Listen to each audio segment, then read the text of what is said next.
விளக்குகளை ஏற்றி நதியில் விட்டு வணங்குவாங்க. நதி போய்கிட்டே இருக்கும்.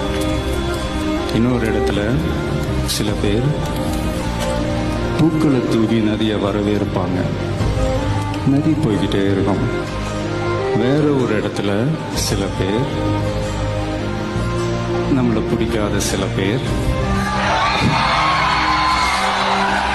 நதியில கல்லெறிஞ்சு விளையாடுவாங்க. நதி பாட்டுக்கு போயிட்டே இருக்கும்.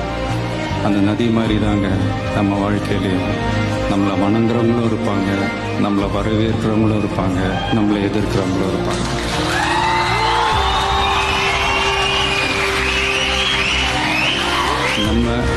நம்ம வேலை, நம்ம கடமையை செம்மையா செஞ்சுட்டு அந்த நதி மாதிரியே போய்கிட்டே இருக்கணும்.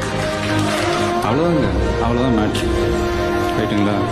Kill them with your success, bury them with